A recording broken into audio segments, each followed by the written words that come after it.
जय हिंद दोस्तों, मैं एसपी सर आप सभी मित्रों का सदाशिव कोचिंग क्लासेस के यूट्यूब चैनल पर हार्दिक स्वागत करता हूं। दोस्तों DElEd BTC third semester mathematics section के अंतर्गत दोस्तों आपके एग्जाम पर दोस्तों यह अंतिम प्रहार है या आपकी अंतिम क्लास दोस्तों डीएलएड थर्ड सेमेस्टर की रहने वाली है। इस क्लास के माध्यम से दोस्तों आप सभी मित्र आपके एग्जाम में जो प्रश्न आने वाले हैं उसके पैटर्न को एक बेहतरीन तरीके से आप समझ पाएंगे और हो सकता है कुछ प्रश्न हूबहू आपको देखने को मिल जाए। हूबहू नहीं देखने को मिलेंगे तो कुछ ना कुछ आपको पैटर्न जो मैं यहाँ प्रश्न लेके आया हूँ उससे संबंधित प्रश्न आपको देखने को मिलने वाले हैं। तो इसीलिए बहुत ही सावधानी के साथ, बहुत ही ईमानदारी के साथ दोस्तों देखिएगा। यह अंतिम क्लास है आपकी डीएलएड थर्ड सेमेस्टर की और अच्छे से तैयारी करिए। जितना मैंने आपको पढ़ाया है मुझे उम्मीद है आपने अच्छे से सीख रखा होगा। अब इस अंतिम समय में दोस्तों आपको परेशान होना नहीं है। जितना आपने पढ़ लिया बहुत अच्छे से पढ़ लिया। मुझे उम्मीद है कि आपने जितना पढ़ा होगा बहुत अच्छे से पढ़ा होगा। यदि किसी कारणवश नहीं भी पढ़ पाए हैं तो घबराने की जरूरत नहीं है। आप ये अंतिम क्लास, इसके पहले मैंने एक क्लास और प्रोवाइड कराई, उन दोनों क्लासों को दोस्तों आप जरूर देख के जाइएगा। इसके पहले मैंने क्लास और प्रोवाइड कराई और ये इन दो क्लासों को दोस्तों आप जरूर अंतिम समय में देख के जाइएगा, जिससे कहीं पर यदि कुछ छोटी मोटी समस्या रह गई होंगी तो आप उसको अच्छे से समझ पाएंगे और पैटर्न यानी कि पेपर किस टाइप से आने वाला उसको भी समझ पाएंगे। ठीक है, तो कतई परेशान नहीं होना, आराम से जितना आपने पढ़ा उसका एक बार रिवीजन कर लीजिए। ठीक है, अच्छे से, और जितना रिलैक्स होकर जितने आराम से पेपर देने जाएंगे, पेपर को जब भी देखिएगा तो ना तो आपको घबराना है और ना तो आपको ज़्यादा परेशान होना है। पता चला पेपर बहुत आसान आ जाए तो आप ज़्यादा खुश हो गए, पेपर बहुत क्या है कठिन लग रहा है आपको देखने में तो आप क्या अब बहुत ज़्यादा अरे अब कैसे होगा, क्या करेंगे, हम तो फेल हो जाएंगे। नहीं, किसी भी पोजीशन में आपको परेशान नहीं होना। पेपर सरल आना है तब भी ज़्यादा खुश नहीं होना है, पेपर ज़्यादा कठिन आए तो घबराना नहीं। दोनों पोजीशन में आपको आराम से रहना है। ठीक है, और आराम से पेपर को अच्छे से पढ़ के अच्छे से लिखिएगा। पेपर पूरा कोशिश करिएगा सीरियल से सॉल्व करिएगा, हो सके। यदि आगे पीछे होते भी हैं तो इससे कोई इफेक्ट पड़ने वाला नहीं है। चलिए ध्यान से देखिएगा। पहला प्रश्न आपसे कहता है एक ठोस घनाभ की लंबाई, एक ठोस घनाभ की लंबाई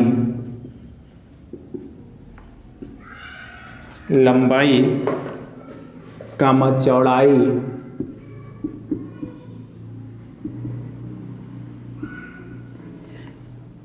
और ऊंचाई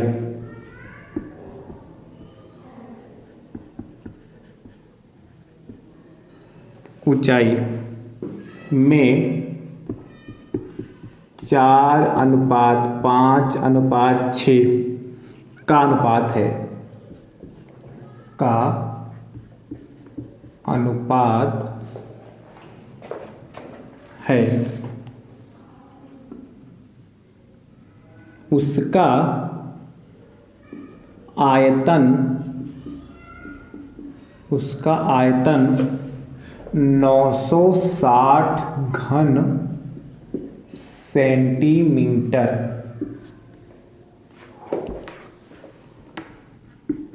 हो तो घनाभ की मापे ज्ञात कीजिए। घनाभ की मापे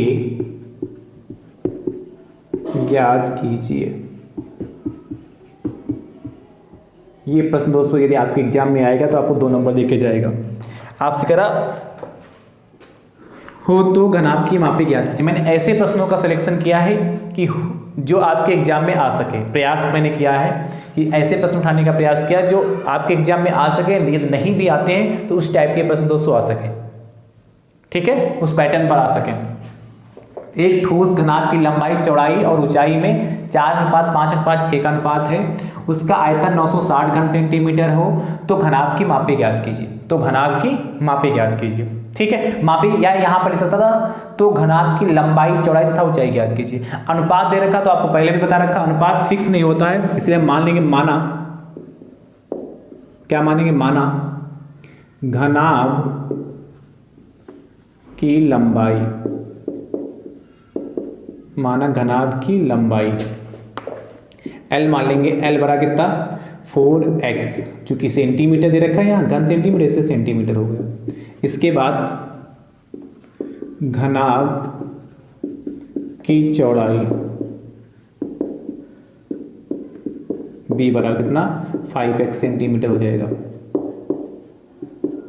उसके बाद घनाभ की ऊंचाई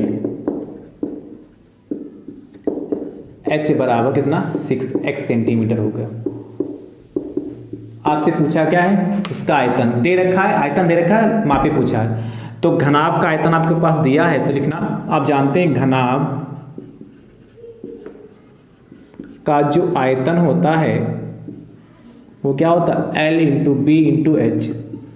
ठीक है, प्रश्न में घनाभ का आयतन दे रखा, आप शुरुआत में लिख लेना घना दिया है मैं, या यहाँ पर लिखे घनाभ का आयतन बराबर 960 घन सेंटीमीटर लिख लेना। ठीक है, आयतन कितना 960 हो गया, बराबर L कितना 4x हो गया, इंटू बी कितना 5x हो गया, और h कितना 6x हो गया।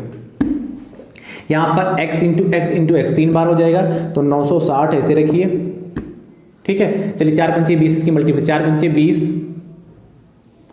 और देखिए 4 पंचे 20 हो जाएगा, और 2 6 120 हो जाएगा, 6 पंचे 30, और 30 चक्कू 120, और x की मल्टीप्लाई 3 बार करेंगे तो x क्यूब हो जाएगा। चलिए x क्यूब 12 कितना हो गया 960 बटे, जो गुणे में होता है बटे में जाता है 120 हो गया।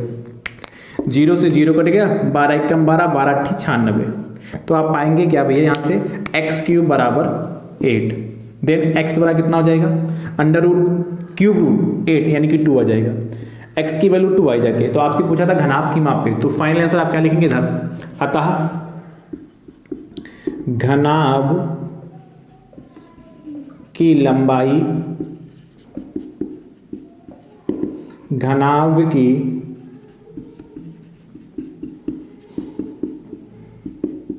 चौड़ाई और घनाभ की ऊंचाई। देखिएगा घनाभ की लंबाई कितनी 4x माना था, तो 4x माना था नहीं, x की वैल्यू कितनी 2 सेंटीमीटर आई, कितनी 2 सेंटीमीटर, तो कितना 4 गुणे 2 यानी कि 8 सेंटीमीटर हो गई। यहाँ कितना 5x, तो 5 इंटू कितना 2 10 सेंटीमीटर। देखो 6 इंटू एक्स की वैल्यू कितनी 2, तो 6 गुणे 2 हो जाएगा, 6 दूनी 12 सेंटीमीटर हो गया।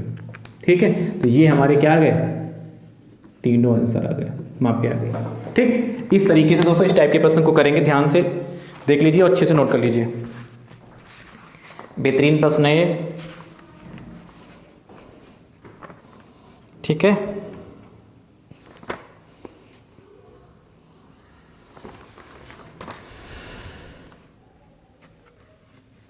देखिए अगला प्रश्न कह रहा है सेकंड, जो इसके पहले मैंने अंतिम प्रहार कराया उसको भी जरूर देखिएगा भैया।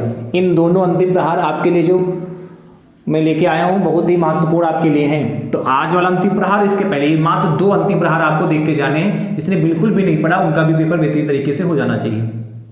ठीक है, और जिन्होंने पढ़ा तो उनकी तो तैयारी में 4 चांद लग जाएंगे, है कि नहीं। चलिए दूसरा प्रश्न देखिएगा, नीचे दी गई सारणी को आंकड़ों का, नीचे दी गई सारणी को आंकड़ों का, नीचे दी गई सारणी को आंकड़ों का समांतर माध्य ज्ञात कीजिए। वैसे समांतर माध्य यदि आपको डेटा दे रखा होता था तो समांतर माध्य कैसे निकालते थे, पदों की संख्या, पदों का योगफल बटे पदों की संख्या से। परंतु यहाँ टेबल दे रखी है, तो तालिका दे रखी ना सारणी, तो सारणी से कैसे निकालेंगे ध्यान से देखिएगा। आपसे कह रहा है एक टेबल बनी इस तरीके से, एक साइड में लिखा पद, फिर लिखा बारंबारता, बारंबारता,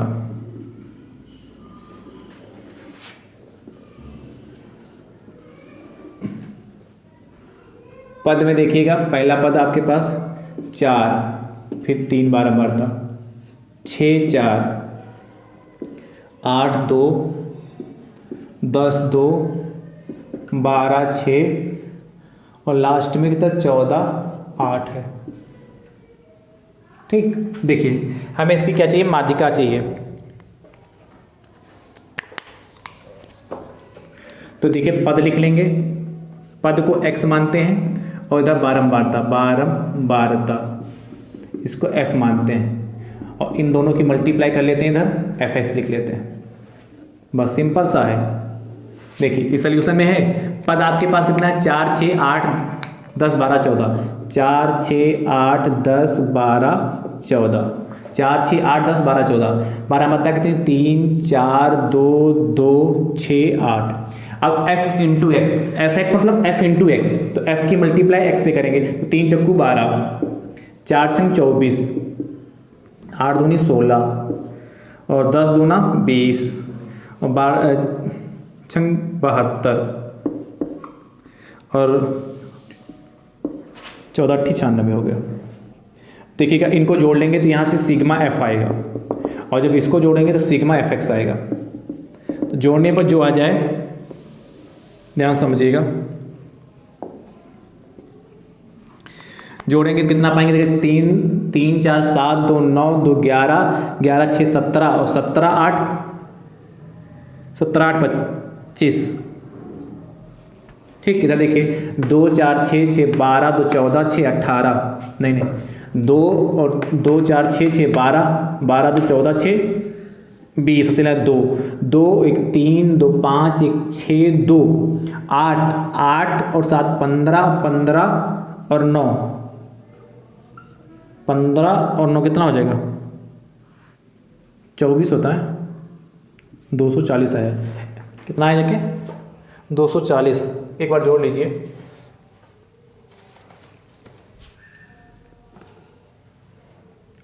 अच्छा 12 14 लिखा था ना, ये 14 है, हम 12 से मल्टी 12 ठीक 96 करते, 14 ठीक 112 होता है, वही क्या बढ़ा रहा। तो अरे यहाँ 14 ही रहेगा, 14 ठीक 112 होता। अब जोड़िए तो 2 4 6 6 12 12 और 2 कितना होगा 14 और 2 16, हासिल है 1 2 2 4 5 6 7 7 14 1 15 और 1 256 आएगा। ठीक, देखो छोटी सी मिस्टेक भारी पड़ जाती है। यहाँ पे देखो 12, यहाँ कितना था 14 था, यहाँ लिखा था 8, मैंने 12 समझ के मल्टीप्लाई कर 12 ठीक 96 कर दिया। तो ये छोटी छोटी गलतियों से बचना है। तो समांतर माध्य यहाँ से कितना हो जाएगा, समांतर माध्य क्या हो जाएगा, sigma F x upon F होता है। सिग्मा एफ एक्स की वैल्यू 256 है और एफ की वैल्यू कितना 25, काट लीजिए पाएंगे 25 एकम 25 0 60 हो गया, 25 दूना 50 10.25 आ जाएगा। ये हमारा फाइनल आंसर आ गया। ठीक, नोट कर लो 10.25, 25 चक्कू हाँ 60, 25 चक्कू 100 होता है। क्या दूसरा गलती हो रही है। अगला देखिएगा,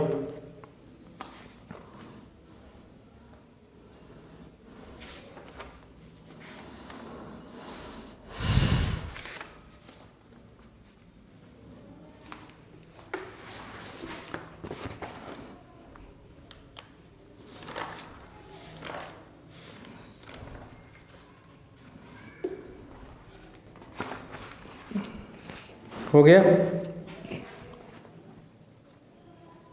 अगला देखिएगा, दूसरे के बाद तीसरा प्रश्न दोस्तों आपसे कहता है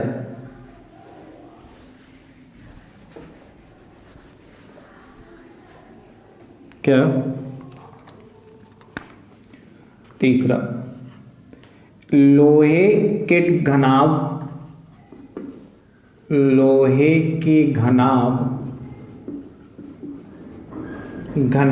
के आकार के टुकड़े, घनाभ के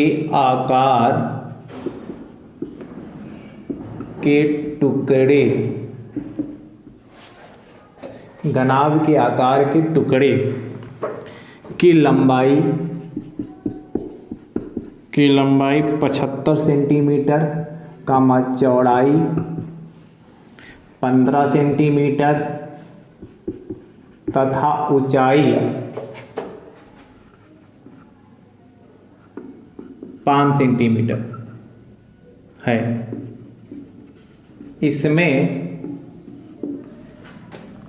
से 15 सेंटीमीटर लंबे, 3 सेंटीमीटर चौड़े, 3 सेंटीमीटर चौड़े तथा 1 सेंटीमीटर ऊंचे, तथा 1 सेंटीमीटर ऊंचे कितने गुटके बनाए जा सकते हैं? कितने गुटके बनाए जा सकते हैं? कितने गुटके बनाए जा सकते हैं? ध्यान समझिएगा।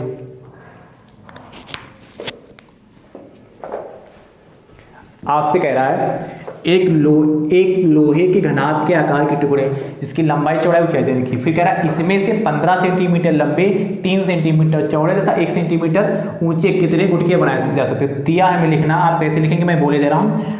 घनाभ के आकार के टुकड़ों की लंबाई 75 सेंटीमीटर, फिर घनाभ के टुकड़ों की चौड़ाई 15 सेंटीमीटर, तो घनाभ के टुकड़ों की ऊंचाई 5 सेंटीमीटर। फिर इसमें से लिखना, तो अभी छोटा घनाभ बनेगा तो छोटे घनाभ की लंबाई 5 सेंटीमीटर, छोटे घनाभ की चौड़ाई 3 सेंटीमीटर, और क्या छोटे घनाभ की ऊंचाई 3 सेंटीमीटर। इस तरीके से पेपर में लिखेंगे। सीधे हम निकाल रहे हैं गुटकों की संख्या। आपसे बताया है कि 1 सेंटीमीटर ऊंचे कितने गुटके काटे जा सकते हैं, तो सीधे हम आंसर निकाल रहे हैं गुटकों की संख्या। बाकी मैंने लिखने का तरीका आपको समझा दिया। गुटकों की संख्या कैसे निकालेंगे? जो घनाभ है, बड़ा घनाभ है, उसकी क्या उसका आयतन निकालेंगे, तो बड़े घनाभ का आयतन बटे छोटे घनाभ का आयतन।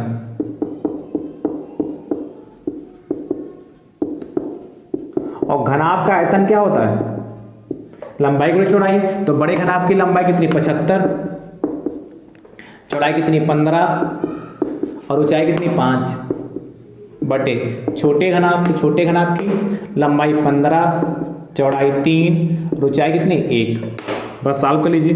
देखिए 15 से 15 कट गया, 15 एकम 15, 15 एकम 3 एकम 3, 3 दूनी 6, 3 पचे 15 कटेगा कि नहीं? 3 दूनी 6, 1 बचा 15 होगा, 3 पचे 15, 25 पचे 75। तो नीचे क्या लिखोगे? आता है टुकड़ों की संख्या या गुटकों की संख्या कितनी आ जाएगी? 75 आ जाएगी। कितना आसान सा प्रश्न है, कर लेंगे कि नहीं कर लेंगे बताइए? हो जाएगा ना?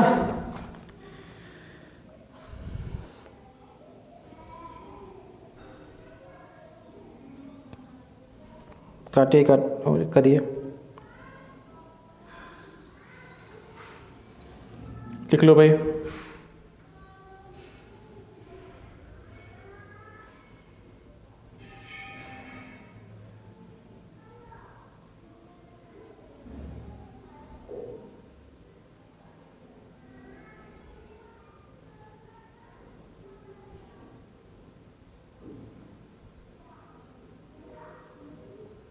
हो गया?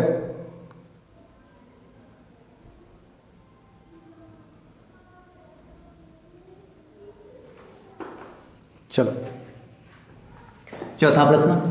दोस्तों यदि हमारी कही हुई बात आपको समझ में आ रही तो इस वीडियो को आप सभी मित्र अपने अपने स्तर से जरूर शुरू कर दीजिएगा। मैं बार बार कह रहा हूँ इस अंतिम प्रहार को और इसके पहले जो मैंने एक अंतिम प्रहार कराया, इन दोनों अंतिम प्रहार को दोस्तों देख के जरूर जाइएगा। चौथा, एक शहर की जनसंख्या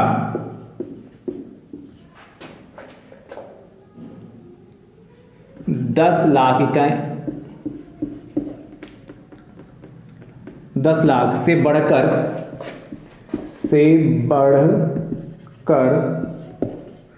3 वर्ष में 11 लाख 57,625 हो जाती है। वार्षिक वृद्धि दर ज्ञात कीजिए। वार्षिक वृद्धि दर ज्ञात कीजिए। वार्षिक वृद्धि दर ज्ञात कीजिए। ध्यान से देखिएगा, इसमें सीधे हम फार्मूला आपको लगाना बता रहे हैं। देखिए सीधे इसमें फार्मूला क्या लगाएंगे, जो जनसंख्या पूर्व की जनसंख्या है, जो मतलब इस पूर्व जनसंख्या, उसको a बराबर p ब्रैकेट में 1 + r/100 की पावर n लगाएंगे। n यहाँ होगा समय, तो a की वैल्यू कितनी हो जाएगी हमारी, जो बढ़ोतरी हुई। क्या समझे, कैसे समझेंगे इसको, a की वैल्यू कितनी हो जाएगी हमारी, जो बढ़ोतरी हुई 3 वर्ष में इतनी हो जाती है।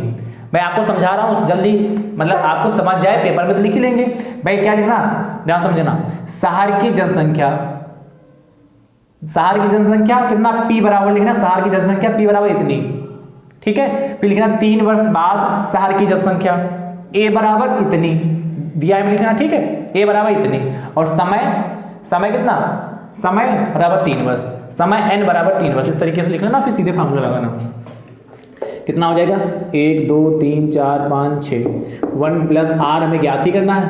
वार्षिक दर मतलब प्रत्येक वर्ष कितनी संख्या में वृद्धि हुई होगी वो हमें ज्ञात करना है, कितने प्रतिशत संख्या में वृद्धि होगी। n बराबर 3 हो गया। इसको उठा के इसके बटे में लाएं, तो ध्यान समझिएगा, जब उसको उठा के इसके बटे लगेंगे 1,157,625 अपान में कितना 10 लाख हो गया, 3 हो गया, काट लीजिए। तो किससे कटेगा ये, 25 से कटेगा और 4 0, अरे सीधे हम 5 से काटते हैं। 5 दूनी 10, 5 दूनी 10, 2 2 5 0 आ गए, यहाँ काटिए इसको 5 से, तो 5 दूनी 10, 5 3 15, 5 1 5 और 2 26 हो गया, 5 25 20 हो गया, 5 चक्कू 20, 5 25, फिर 5 से काटिए, 4 25 से कर सकता था, 5 चक्कू 20 और 4 0, 1 2 3 4 0, फिर काटिए 5 से, तो 5 चक्कू 20, 31, 5 छक्का 30, 5 3 15, 5 9 45। फिर देखिए किससे कटेगा, 5 9 45 हो गया।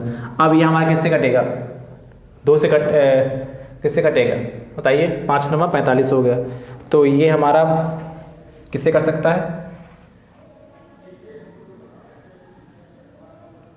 3 से तो कटेगा नहीं, बताइए किससे कटेगा,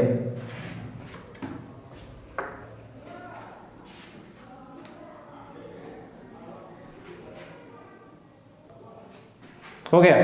देखिएगा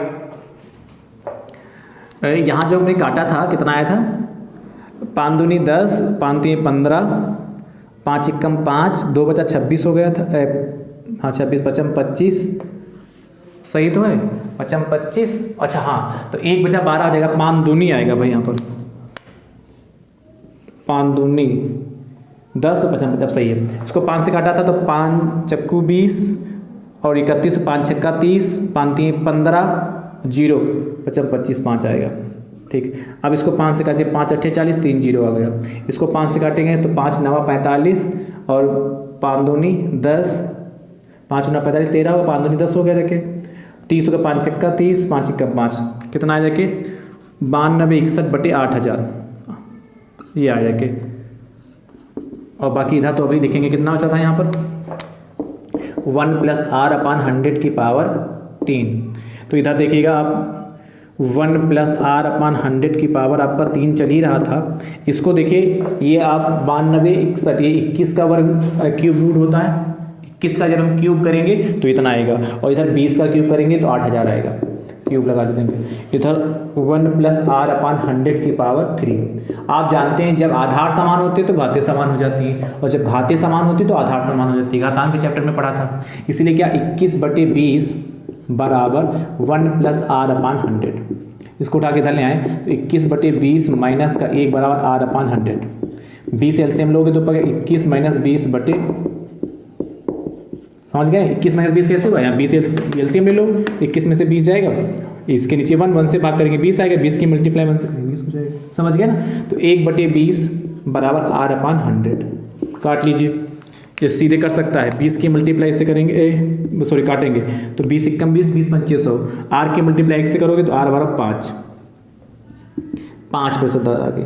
यानी कि क्या था, वार्षिक वृद्धि दर ज्ञात कीजिए, तो 5% वार्षिक, यानी कि प्रत्येक वर्ष 5% की वृद्धि हुई होगी, तब जाके संख्या क्या हो गई, 10 लाख से बढ़कर 11,57,625 हो गई होगी।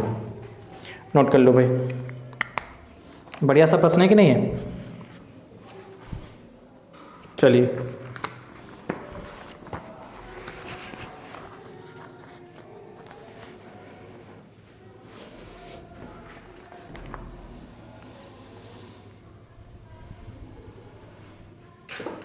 पांचवा प्रश्न देखिएगा। ये सीधे सारे प्रश्न लांग वाले हो रहे हैं, फिर अभी छोटे प्रश्न भी लेंगे। आपसे कह रहा 50 आदमी एक काम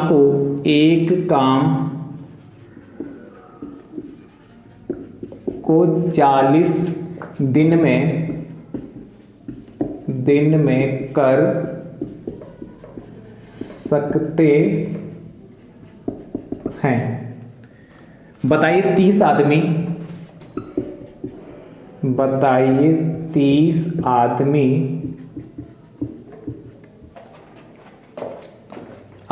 कितने दिन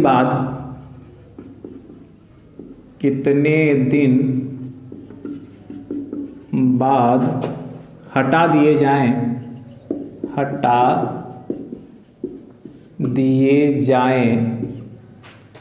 कि शेष काम 75 दिनों में समाप्त हो जाए। 75 दिनों में समाप्त हो जाए। 75 दिनों में समाप्त हो जाए।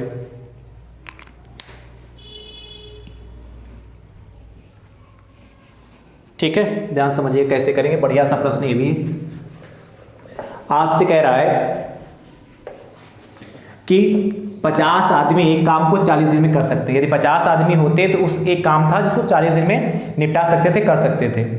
फिर कह रहा है बताइए 30 आदमी कितने दिन बाद हटा दिए जाए। हमें दिनों की संख्या चाहिए कि 30 आदमी कितने दिन बाद हटा दें, जो 40 दिन में काम हो रहा था वह अब कितना शेष काम 75 दिन में समाप्त हो जाए। कह रहा कितने दिन बाद हटा दिए जाएं कि शेष काम 75 दिन में समाप्त हो जाए। तो मान लेंगे, माना 30 आदमी को x दिन बाद हटा दिया जाए। माना 30 आदमी समानुपात से हल करेंगे, आदमी को x दिन बाद हटा दिया जाए। ठीक, तो शेष काम कितने दिन में हो जाएगा, जब x दिन बाद हटा देंगे तो 50 आदमी शेष काम को कितने दिन में करेंगे, 40 में से x दिनों में कर सकते हैं। ठीक है, तो एक साइड में लिखिएगा आदमी और एक साइड में लिखिएगा दिन। तो आदमी हमारे शुरुआत में कितने थे बताइए, 50, और यदि इनको हटा देंगे x दिन बाद तो दिनों की संख्या 40 में से x बचेगी। नई बात समझे, जब 50 आदमी थे यदि x दिन बाद हटा देंगे तो दिनों की संख्या 40 में से x, यानी कि 50 ने 40 में से x दिन काम किया होगा। बात समझ पाए कि समझ पा रहे हैं। उसके बाद आपके पास कितने दिन बाद हटा दिए जाए, 30 आदमी। तो 30 आदमी जब हटा देंगे तो 50 थे, 30 हटा दोगे तो बचेंगे कितने, 20। तो काम कितने दिन में होगा, 75। सिंपल सा है। अच्छा, जब आदमियों की संख्या बढ़ेगी, ध्यान समझिएगा, जब आदमियों की संख्या बढ़ेगी या घटेगी तो दिनों की संख्या क्या हो जाएगी, बढ़ जाएगी। ठीक है, सॉरी भैया।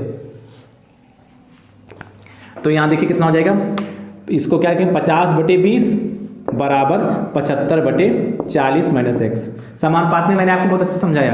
50/20 हो गया, तीर का देखिए ये सीधा है ऊपर वाला, इसलिए 50/20। यहाँ देखिए ये सीधा कुछ 75/40 माइनस x, सीधे काट दीजिए। 25 दूना 50, 25 3 75 हो गया। देखिएगा 2 एकम 2, ठीक, तो कितना बचेगा, 1/10 बराबर 3/40 माइनस x बचा रहेगा। इसके बाद इधर देखिएगा तो आप पाएंगे क्या, 30 10 या 30 बराबर 40 माइनस x। देन x को उठा के इधर ले आएंगे तो कितना, 40 माइनस 30 हो जाएगा। x बराबर 10 दिन, यानी कि 30 आदमी 10 दिन बाद हटा दिए जाए तो शेष काम कितने दिन में होगा? 75 दिन में हो जाएगा। ठीक, चलो नोट कर लो। बढ़िया सा प्रश्न है, प्यारा सा।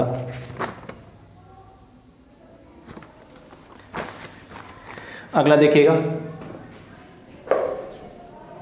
कौन था? 5वां प्रश्न था। छठा देखिएगा, ये हो गया होगा ना? हो गया ना? छठा देखिए, सिर्फ आप आज देखिए वो सिर्फ किस टाइप के प्रश्न बन सकते हैं, और साथ में आप लगाने का प्रयास भी करिए। यदि आपको आ रहा साथ में लगा लीजिए,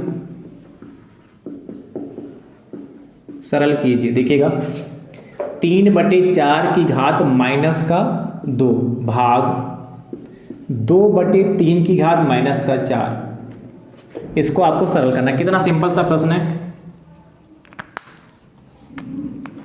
3/4 की घात -2 है, इसको अपने पेपर में इस तरीके से नोट करेंगे, 2/3 की घात -4। देखिएगा, इसको माइनस है, इसको पावर को यदि प्लस करना होगा, जो इसका हर है उसको अंश बना दे, जो इसका अंश उसको हर बना दे, पावर प्लस की हो जाएगी। पहला तो काम ये कर लेंगे। यहाँ 2/3 है, इसको प्लस करना है तो 3/2 कर लेंगे, अंश को हर बना देंगे, हर को अंश बना देंगे। ओपन कर लें तो 4 की घात 2 कितना हो जाएगा? 16, 3 की घात 2 9 हो जाएगा, भागे यहाँ 3 की घात 4 तो 3 तियाँ 9 27 तियाँ 3 तियाँ 9 27 तियाँ 81, और 2 दूना 4 दूना 8 दूनी 16 हो गया। देखिए 16/19 आएगा 9, और इसको जब भाग इसको का चिन्ह जब गुणे के साथ लगाएंगे तो जो इसका हर होगा वो अंश बन जाएगा, और जो इसका अंश था वो हर बन जाएगा। 16 की मल्टीप्लाई 16 से करेंगे 256 हो जाएगा, और 9 की मल्टीप्लाई 81 करेंगे 729 हो जाएगा। ये हमारा फाइनल आंसर है। तो इस तरीके से सिंपल से भी प्रश्न आ सकते हैं सरल करने की। छठा प्रश्न है, कौन सा प्रश्न है? छठा प्रश्न, नोट कर लो भाई फटाफट। है आसान सा प्रश्न कि नहीं आसान सा है? बताइए। अगला देखिएगा,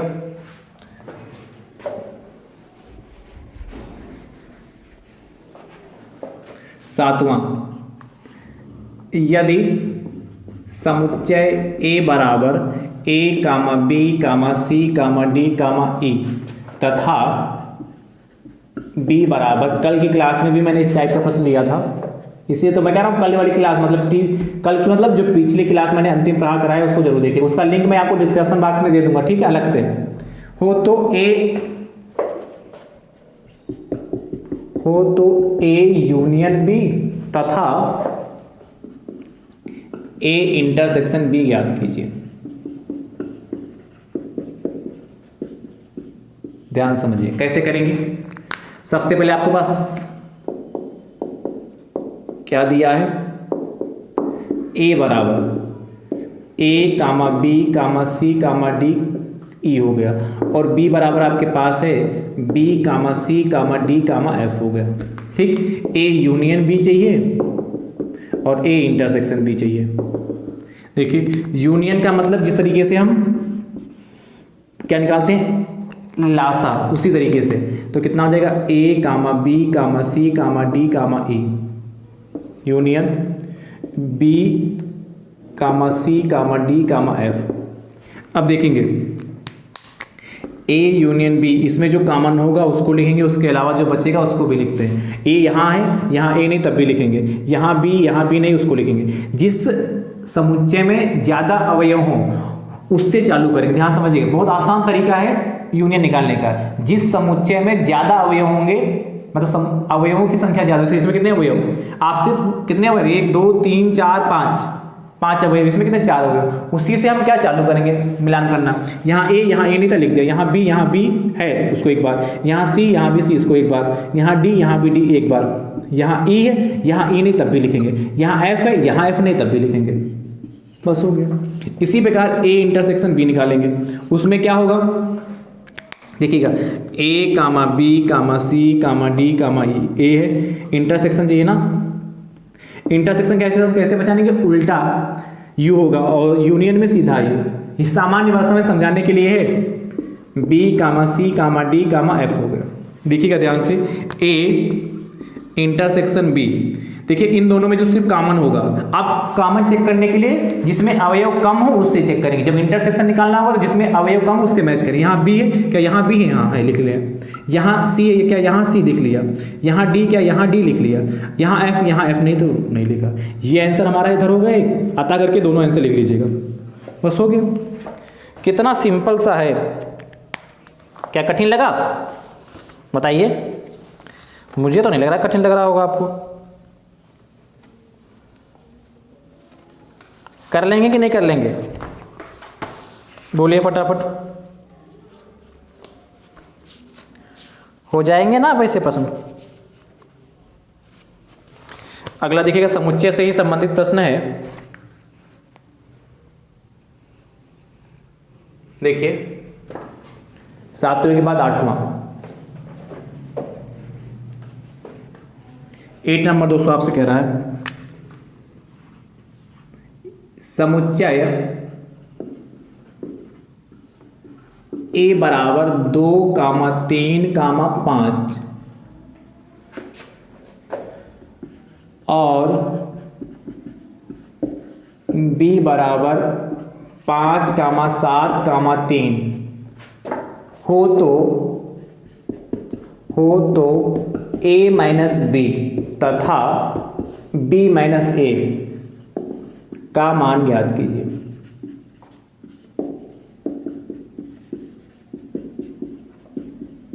समझिए कैसे मान ज्ञात करेंगे, ये बहुत आसान है। ये भी निकालने का तरीका जैसे इंटरसेक्शन है उसी तरीके से थोड़ा है, पर ध्यान से देखिएगा। दिया है क्या भैया, आपके पास a है तो a बराबर कितना हो गया, 2, 3, 5 हो गया। b बराबर 5, 7, 3 हो गया। ठीक है, हमें चाहिए क्या, a minus B equal to question mark और b minus A equal to question mark. ठीक, देखिए a माइनस बी कैसे निकालेंगे, a माइनस बी, तो देखिएगा a माइनस बी का मतलब क्या है, a माइनस बी, a में से b को घटाना, तो a के ऐसे अवयव जो b में नहीं है। तो देखिएगा यहाँ 2 क्या, इसमें 2 है, नहीं, बस हो गए। यहाँ 3 है क्या, इसमें 3 है, तो नहीं लिखेंगे। यहाँ 5, इसमें 5 है, नहीं लिखेंगे, बस हो गया। समझ गए? दोबारा समझिए, जैसे एक और है, जैसे b माइनस ए कहता है, जिसमें से घटाना है तो उसी को पकड़ना है। अब b माइनस ए करना है तो b के ऐसे अवयव जो a में नहीं है, b के ऐसे अवयव जो a नहीं, जैसे यहाँ 5 है क्या, उसमें 5 है, यहाँ है तो नहीं। यहाँ 7 क्या, इसमें 7 है, नहीं तो 7 को लिख लेंगे। यहाँ 3 है क्या, इसमें 3 है, तो नहीं लिखेंगे, बस हो गया। यही हमारे क्या आ गए, ये दोनों हमारे आंसर आ गए। बस जब भी अंतर निकालना होगा क्या कह सकता है, हो तो a तथा b का अंतर ज्ञात कीजिए। तो a तथा b का अंतर ज्ञात करेंगे, इस तरीके से करेंगे। नोट कर लो फटाफट, हो जाएगा ना ऐसे प्रश्न। अब बोलिए फटाफट, बोलिए भाई, हो पाएंगे कि नहीं हो पाएंगे? बिल्कुल हो जाएंगे भाई, अंतिम समय में है तो परेशान होने की कोई ज़रूरत है नहीं।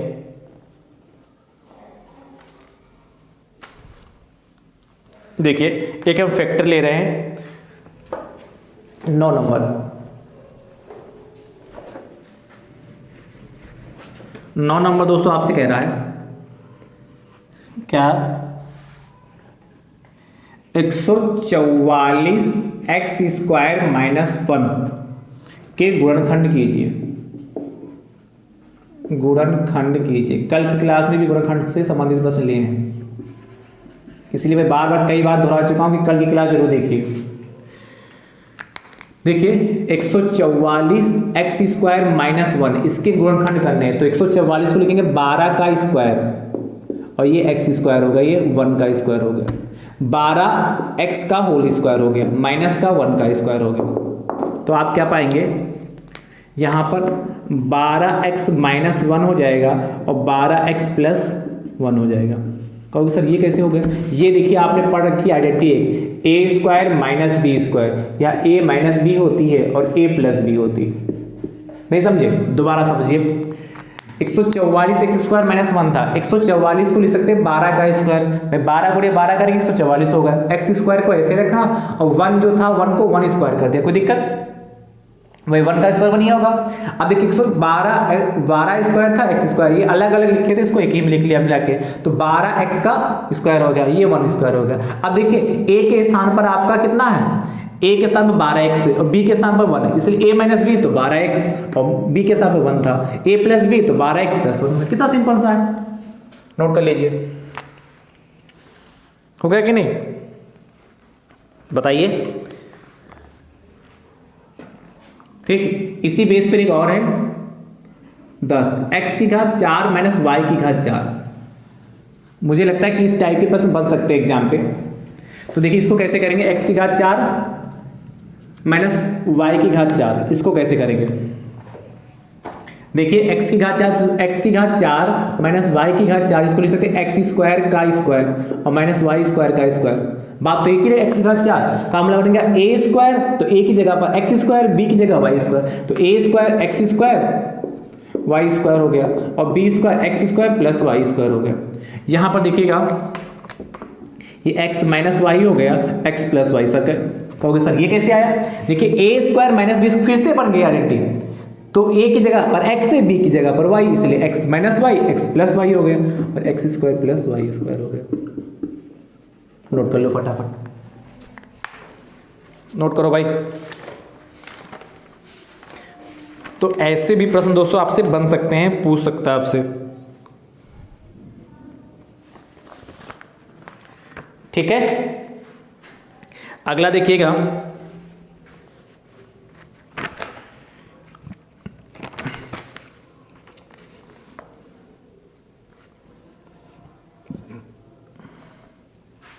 दस के बाद 11 नंबर दोस्तों आपसे कह रहा है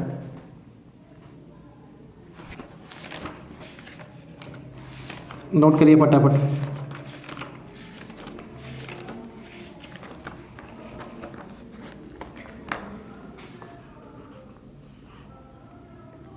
four x square plus 8x cube plus 7x square plus 4x plus 3 को भाग करना है x प्लस 3 से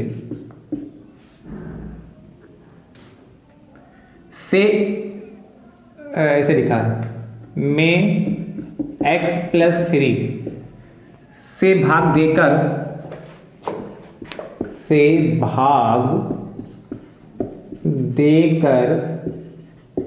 भागफल तथा शेषफल ज्ञात कीजिए। आपको भागफल तथा शेषफल ज्ञात करना है, ध्यान समझिएगा। कैसे करेंगे, आपके पास 2x square plus 8x cube है, प्लस का 7x स्क्वायर हो गया, प्लस का 4x हो गया, प्लस का 3। इसको भाग करना किससे, x प्लस 3 से। अब भाग देकर भागफल तथा शेषफल ज्ञात करना है, तो मैंने आपको भाग करना सिखाया, x प्लस 3 लिख लिया, 2x square plus 8x cube हो गया, प्लस का 7x स्क्वायर हो गया, प्लस 4x प्लस 3 हो गया। भाग करने के लिए करना क्या होता है, हमेशा पहले पद को गायब करना होता है। तो पहले पद को गायब करना है, यानी कि x में किससे मल्टीप्लाई करेंगे, 2x स्क्वायर बन जाए, तो सिंपल सा है 2x से मल्टीप्लाई करते हैं। या देखिए 8x क्यूब है तो इसको हम पहले लिख लेते हैं, 8x क्यूब को पहले लिख लें और 2x, अच्छा एक मिनट, ये 4 है भाई, यहाँ पर ये 4 लिखा था ना, तो सही लिखा था 2x की पावर 4 प्लस 8x क्यूब, सही है, हाँ 8। देखिए प्रश्न को एक बार देखिए, यहाँ पे जो गलतियां हो रही आपके लिए एग्जाम में बहुत काम आने वाली है। प्रश्न में जो मैंने यहाँ नोट किया, धोखे से यहाँ पे 2 नोट हो गया, प्रश्न गलत हो जाए। इसीलिए जब भी आप पेपर से प्रश्न को अपनी कॉपी पे लिख रहे हैं, जो मुख्य चीजें लिख रहे हैं उसको एक बार पुनः जरूर मैच कर लीजिएगा, जिससे कोई मिस्टेक ना हो। तो देखिए 2 से मल्टीप्लाई करेंगे 2x से, तो 2x की पावर 3 से, तो 2x की घात 4 हो जाएगा, कितना हो जाएगा, 2x की घात 4 हो गया, और यहां पर प्लस का 3 दूनी 6 x क्यूब हो गया। यहां देखिएगा यहां प्लस है तो यहां माइनस हो जाएगा, यहां प्लस यहां माइनस, इसलिए कैंसिल हो जाएगा। तो हमारे पास बचेगा क्या, 8x क्यूब माइनस का 6x क्यूब, तो 2x क्यूब हो गया, प्लस का 7x स्क्वायर हो गया। अब इसको गायब करना तो किससे मल्टीप्लाई करें, 2x स्क्वायर से करेंगे। जब 2x स्क्वायर से करेंगे तो 2x क्यूब हो गया और प्लस हो जाएगा कितना, 2 3 6 x स्क्वायर हो गया। फिर से चिन्ह बदल लेंगे तो ये हमारा माइनस का, ये भी माइनस का, ये कैंसिल हो जाएगा। तो बचेगा क्या हमारे पास, यहाँ 7x स्क्वायर, यहाँ माइनस का 6x स्क्वायर। इस चिन्ह से मतलब नहीं, जो नए चिन्ह लगाए उनसे मतलब है। तो ये x स्क्वायर हो जाएगा और प्लस का 4x बचा। अब x में किससे मल्टीप्लाई करेंगे, x स्क्वायर बन जाए सिंपल सा x से, तो कितना x स्क्वायर हो गया और प्लस का कितना 3x हो गया, 3x। फिर से देखिए चिन्ह बदल जाएंगे, ये माइनस का हो जाएगा, ये माइनस का कैंसिल हो गया।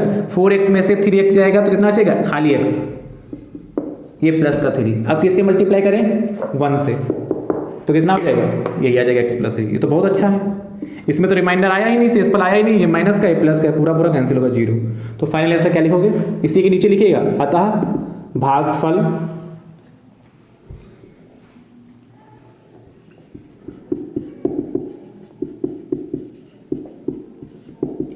To X cube plus 2x square plus का x प्लस 1 शेषफल बराबर कितना, जब कुछ यदि आता है यहाँ पर तो लिखते, नहीं आया तो 0 आया तो 0 लिखेंगे।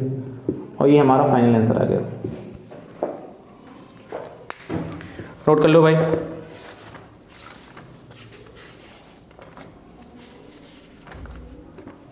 करें, नोट कर लो।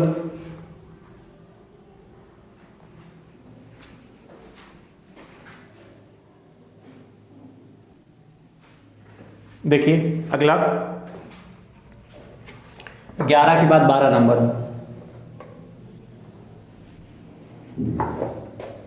12 नंबर कहता है, इसको रख कर दिया, कर दिया ना, चलिए कर दिया। 12 नंबर दोस्तों आपसे कहता है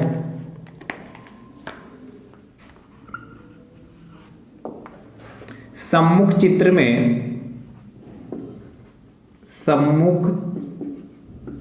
में ओ वृत्त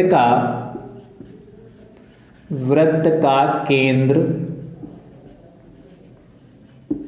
है। आगे आपसे कहता है कोण DOB बराबर 70 डिग्री हो तो कोण BCD का माप बताइए। देखिएगा चित्र इस तरीके से बना है, ये किस तरीके से वृत्त बना है, ये हमारा सेंटर हो गया,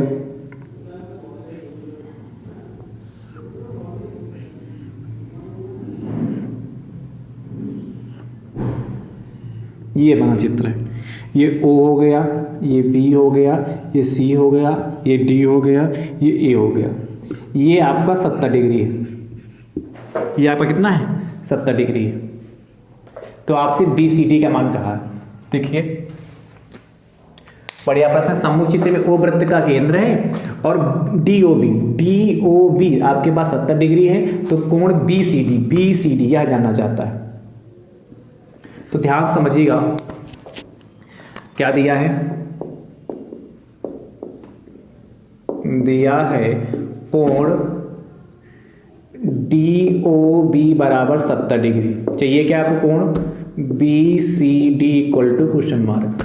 आप जानते हैं क्या, वृत्त के केंद्र पर एक ही चाप क्या BCD चाप है, एक ही चाप द्वारा वृत्त के केंद्र पर बना कोण परिधि पर बने कोण का दोगुना होता।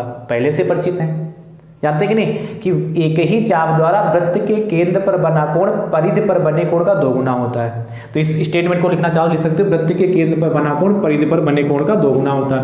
इसीलिए क्या हो जाएगा, कोण BAD बराबर कोण, ऐसे लिखो, कोण कितना था DOB बराबर 2 गुणे कोण BAD।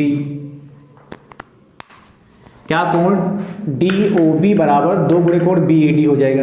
DOB आपके पास 70 डिग्री, 2 गुणे कोण BAD, देन कोण BAD बराबर 70 डिग्री बटे 2 होगा कि नहीं, 2 एकम 2, 2 3 6, 2 5 10। तो कोण BAD बराबर आपके पास 35 डिग्री आ गया। क्लियर हो गया। और इसके बाद कहानी देखिए, ये 35 आ गया, ये 35 आएगा। अब ये निकाल लेंगे कैसे, देखो कि चूंकि ए बी सी डी एक चक्रीय चतुर्भुज है, चक्रीय चतुर्भुज है, और चक्रीय चतुर्भुज इससे पहले से परिचित चक्रीय चतुर्भुज है।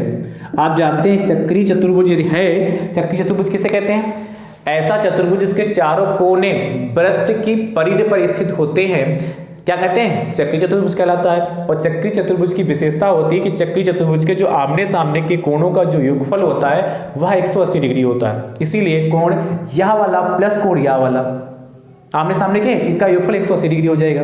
इसी प्रकार कोण बी और कोण डी का भी योगफल 180 डिग्री हो जाएगा। पर जरूरत हमें इसकी इसी की बात करेंगे, तो लिखेंगे क्या, कोण बी सी डी प्लस का कोण बी ए डी बराबर 180 डिग्री।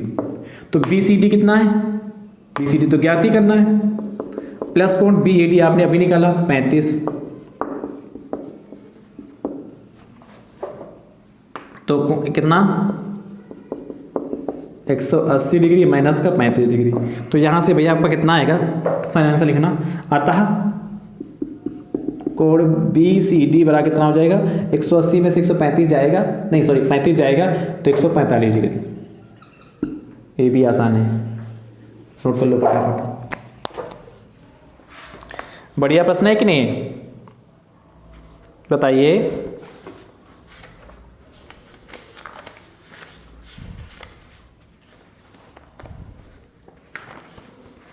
अगला देखिएगा, 12 के बाद 13 नंबर दोस्तों आपसे कह रहा है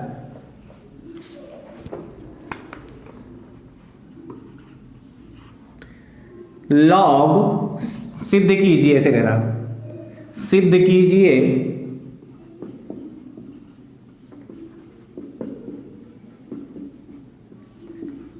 log 25/24 equal to 2 log 5 minus का 3 log 2 माइनस का log 3। देखिए कैसे करेंगे इसको, आपसे कह रहा है कि प्रूफ कीजिए, हमें प्रूफ करना है क्या, सबसे पहले क्या करेंगे, अपनी उत्तर पुस्तिका पे इस प्रश्न को नोट करेंगे इस तरीके से, नोट हो गया। अब इसके दो पार्ट, एक LHS पार्ट हो गया, ये RHS पार्ट, तो LHS पार्ट इसका नोट कर लेंगे, तो कितना आएगा log 25/24। अब देखिए ये log m/n होता है, log m/n, ये आइडेंटिटी आप पहले से परिचित हैं, क्योंकि log m/n जो होता है LOG लिखा है, ये होता है log m minus log n। इस प्रॉपर्टी से इसको ओपन करेंगे तो आप पाएंगे log 25 माइनस log 24। अब देखिए ये log 25 से 25 को लिख सकते हैं 5 की घात 2 और 24 को लिख सकते हैं log 8 × 3, जरूरत पड़ने पर लिख सकते हैं। देखिए यहाँ पर दो प्रॉपर्टी लग रही हैं, log m की घात n, ये होता है n log m, और एक प्रॉपर्टी आपने पढ़ा था log m × n, log m plus log n। दो आपने प्रॉपर्टी पहले से पढ़ रखी है भी log की। तो देखिएगा log 5 की घात 2, तो log m की घात n जो पावर होती है वो पहले जाती है, n log m हो जाता है, इसलिए कितना हो जाएगा 2 log 5। देखिए एक चीज़ आने लगी, ये देखिए माइनस log 8 × 3 है, तो यहाँ पर क्या हो जाएगा, बड़ा ब्रैकेट लगा लेंगे log m × n, log m × n, log m plus n होता है तो 8 प्लस log 3 हो जाएगा। तो क्या हो जाएगा 2 log 5 माइनस का log 8 को देखो लिख सकते हैं 2 की घात 3, 2 की घात 3 लिख सकते हैं, ब्रैकेट भी ओपन कर रहे हैं, माइनस यहाँ प्लस, यहाँ देखिए माइनस प्लस माइनस का कितना हो जाएगा log 3 हो जाएगा। तो फाइनल आंसर हमारा कितना आएगा 2 log 5। आंसर क्या प्रूव कर रहे हैं ना, माइनस का, देखिए ये log m की घात n, m की घात n कितना n log m होता है, इसलिए 3 ये पावर में तो पहले आ जाएगा 3 log 2 हो गया, माइनस का log 3 हो गया। देखिए यही लाना था, 2 log 5 माइनस का 3 log 2 हो गया, माइनस का log 3। RHS proved. तो लाख से संबंधित इस तरीके से आ सकते हैं। और देख लीजिएगा लघुगणक से घातांक तथा घातांक से लघुगणक बदलने वाले भी प्रश्न दोस्तों जरूर देख लीजिएगा। ठीक है, समझ रहे हो कि नहीं समझ रहे हो? नोट कर लो फटाफट।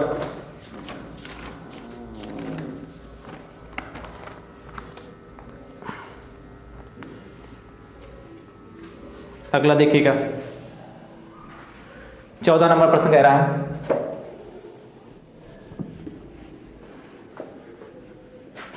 देखिए 14 नंबर आसान सा प्रश्न है। आपसे कह रहा है 1:2:3 का विलोमानुपाती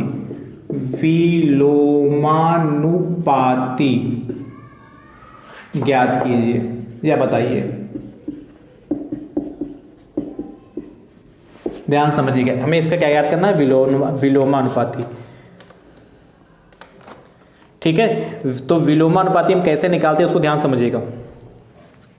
विलोमानुपाती का मतलब होता है उल्टा। क्या मतलब होता है? उल्टा। विलोम का मतलब उल्टा। तो 1:2:3 का विलोमानुपाती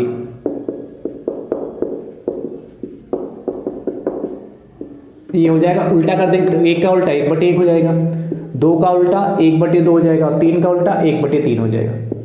इसके जो हर में लिखा होगा, इसके हर में 1 है, इसको पलट देंगे, वो अंश में चला जाएगा, जो अंश में होगा वो हर में। अब इसके बाद करेंगे क्या? आपको पता है जब भिन्न वाले अनुपात होते हैं उनको उसको सरल अनुपात में बदलने के लिए क्या करते हैं? इसके हर का लासा लेंगे। तो यहाँ पर क्या लिखेंगे? हर 1, 2 तथा 3 का लासा। तो आप जानते 1, 2 तथा 3 का लासा कितना आएगा? 6 आएगा। लासा तो निकालना आता? नहीं आता? नहीं आता? अरे बिल्कुल आता होगा भाई।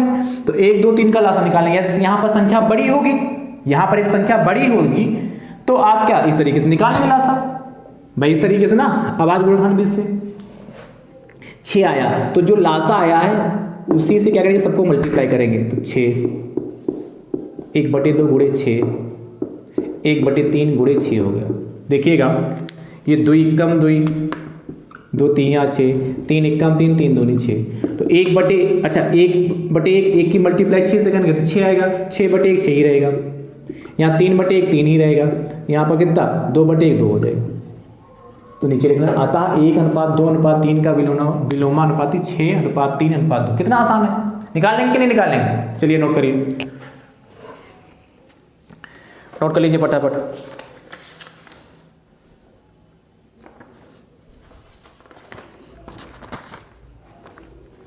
देखिए अगला 15 नंबर प्रश्न। 15 नंबर दोस्तों आपसे कह रहा है 15 नंबर क्वेश्चन, 64 की घात 2/3 गुणे 27 की घात 2/3 को सरल कीजिए या कहेगा का मान ज्ञात कीजिए। देखिए कैसे सरल करेंगे इसको।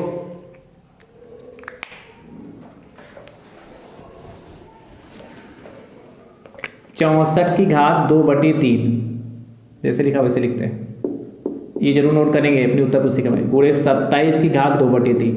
देखिए 64 को हम लिख सकते हैं 4 की घात 3, क्योंकि 4 गुणे 4 गुणे 4 3 बार लिखेंगे तो 4 चक्कू 16 चक्कू 64 हो जाएगा, और की घात 2/3 है उसको लगा लेते हैं, इंटू 27 को लिख सकते 3 की घात 3 3 गुणे 3 गुणे 3 3 बार लिखेंगे, 3 3 9 3 27 हो जाएगा, की घात 2/3 हो गया।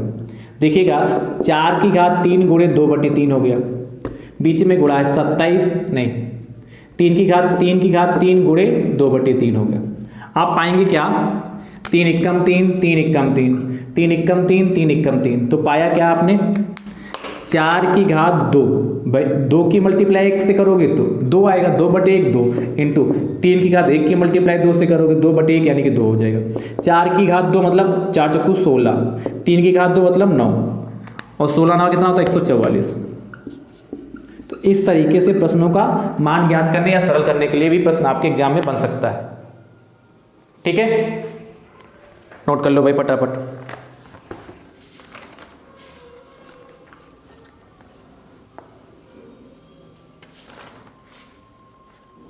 एक प्रश्न और देखिएगा 16 नंबर,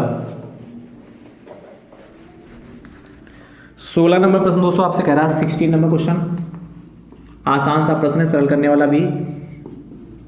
यदि 2/3 की घात x इंटू 3/2 की घात 2x बराबर 81/16, तो x का मान ज्ञात कीजिए।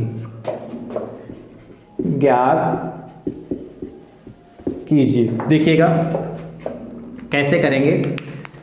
2/3 की घात x दे रखा है और फिर 3/2 की घात 2x दे रखा है बराबर 81/16 दे रखा है। ध्यान समझिएगा, इसको 2/3 इसको बनाएंगे 3/2 की घात x और इसको यही रखेंगे, अच्छा बराबर तो लगा 3/2 की घात 2x। कहेंगे सर ऐसा क्यों किया, अभी बताते हैं।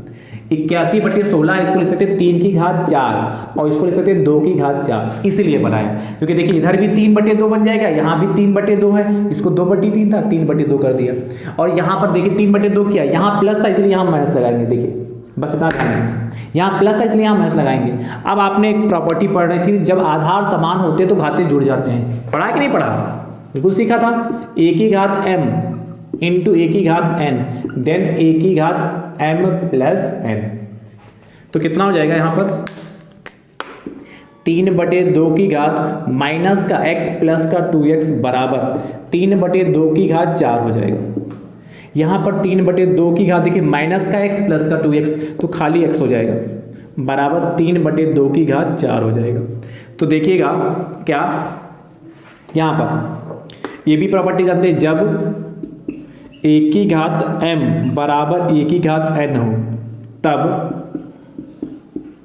m बराबर n होता है। जानते कि नहीं, जब आधार समान होते तो घातें भी हमारी क्या हो जाती, समान हो जाती। देखिए यहाँ 3/2 यहाँ भी 3/2, इसीलिए x बराबर कितना हो जाएगा हमारा 4। ये हमारा फाइनल आंसर आ गया। तो दोस्तों आज मैंने इतने प्रश्न लिए हैं, इन प्रश्नों को बहुत अच्छे से देख के जाइएगा, और कल मतलब जो मैंने कल का मतलब जो इसके पहले मैंने अंतिम प्रहार आपको प्रोवाइड कराया, इन दोनों अंतिम प्रहार को दोस्तों आप देख के जरूर जाइएगा। और मुझे विश्वास है कि आप जब इन दोनों अंतिम प्रहार को देख के जाते हैं तो आपका पेपर एक बेहतरीन तरीके से होगा। मैंने हर टाइप के प्रश्न लगभग छूने का प्रयास किया, हर टाइप के प्रश्न लेने का प्रयास किया जो आपके एग्जाम में बन सकते हैं। अंतिम समय में फिर से आपसे यही कहूँगा कि आपको कतई पेपर देखकर परेशान नहीं होना है। यदि सरल आता है तो ज़्यादा खुश नहीं होना है, और यदि कठिन आता है तो ज़्यादा परेशान नहीं होना है। आप नॉर्मल पोजीशन में रह के पेपर्स को सॉल्व करेंगे तो मुझे पूर्णतः विश्वास है आप 25 में 25 नंबर जरूर लेके आएंगे। आपका पेपर बहुत बेहतरीन तरीके से होगा, आपका पेपर बहुत ढंग से होने वाला है, ये मुझे पूर्णतः विश्वास क्योंकि आपने अच्छे से मेहनत कर रखी है। तो इसीलिए आप कतई परेशान नहीं होएगा, आराम से पेपर दीजिएगा और आपका बहुत बेहतरीन पेपर होगा, मुझे पूर्णतः विश्वास है। ठीक है, जाइए आराम से निश्चित होकर पेपर दीजिए। जितना आपने पढ़ रखा है, बहुत ज़्यादा पढ़ रखा है, पेपर आपका बहुत ही अच्छा होगा। ठीक है, इन्हीं शुभकामनाओं के साथ दोस्तों डीएलएड 3rd सेमेस्टर दोस्तों यहीं पर आपका कंप्लीट हो रहा है। अब हम आपसे जो मुलाकात होगी कब होगी, डीएलएड 4th सेमेस्टर के साथ होगी, वहाँ आपको मैथ्स की क्लासें आपको प्रोवाइड कराऊंगा। ठीक है, थैंक यू सो मच दोस्तों, राधे राधे दोस्तों।